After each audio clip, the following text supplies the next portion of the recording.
Kerala state service pensioners union Melarcode unit convention Chittalancheri വിമുക്ത ഭടൻ ഭവനിൽ വിവിധ പരിപാടികളോടെ സംഘടിപ്പിച്ചു.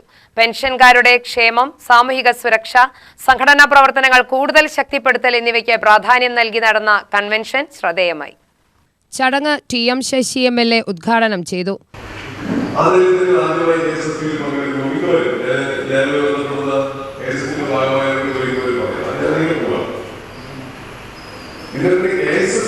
നമ്മുടെ ജീവിതത്തിൽ മാറണം. ഒഴിച്ചുകൂടാൻ പറ്റാത്ത അതിവൈകാരിക ബന്ധത്തിന്റെ ചങ്ങലയായി ASSP മാറും എന്ന് നേരിട്ട് അറിയാം. എന്റെ അനുഭവത്തിൽ ഞാൻ അച്ഛന് നന്നേ വൈകാതായപ്പോ ഈ പരിപാടികൾ പോകുന്നതിൽ ഞാനൊരു തിരക്കേർപ്പെടും. അവസാനം പോകുമ്പോ പേടിയില്ല, തിരക്കേർപ്പെടും. അവസാനം ദൂരെ പോകുന്നവിടെ പോകാൻ ഒരു ഞാൻ അതൃപ്തി പറയും. ആ പരിപാടി പോകാതെ ഇരുന്നാൽ ആ ദിവസം വൈകുന്നേരം തിരിച്ച് വീടുന്നത് എന്നോട് കാണിക്കുന്ന അതൃപ്തി അത് നമുക്ക് ഭയങ്കരം.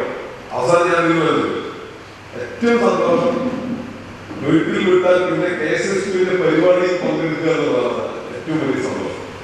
സർക്കാർ സർവീസിൽ ദീർഘകാലം സേവനമനുഷ്ഠിച്ച പെൻഷൻകാരുടെ അനുഭവ സമ്പത്ത് സമൂഹത്തിന് വിലപ്പെട്ട സമ്പത്താണെന്നും അവരുടെ ക്ഷേമവും അവകാശങ്ങളും സംരക്ഷിക്കുന്നതിന് സംഘടനകൾ നിർണായക പങ്ക് വഹിക്കുന്നുണ്ടെന്നും അദ്ദേഹം പറഞ്ഞു. Unit president V. മധുസൂദനന്റെ അധ്യക്ഷതയിൽ ചേർന്ന യോഗത്തിൽ ജില്ലാ ജോയിന്റ് സെക്രട്ടറി കെ. രാധാദേവി മുഖ്യപ്രഭാഷണം നടത്തി. പെൻഷൻകാരെ ബാധിക്കുന്ന സമകാലിക വിഷയങ്ങൾ, ക്ഷേമ പദ്ധതികൾ, സംഘടനയുടെ ഭാവി പ്രവർത്തനങ്ങൾ എന്നിവ അവർ വിശദീകരിച്ചു. Unit secretary A. സ്വാമിനാഥൻ സ്വാഗതം ആശംസിച്ചു. ജില്ലാ vice president T. Kunju, block secretary K. Narayanan, block vice president K. Sukumaran, unit രക്ഷാധികാരി R. Haridas, unit joint secretary A. Pankajam, vice president S. Muhammad Malank എന്നിവർ ആശംസകൾ നേർന്ന് സംസാരിച്ചു. Unit joint secretary S. Abdul Salam Haji നന്ദി രേഖപ്പെടുത്തി.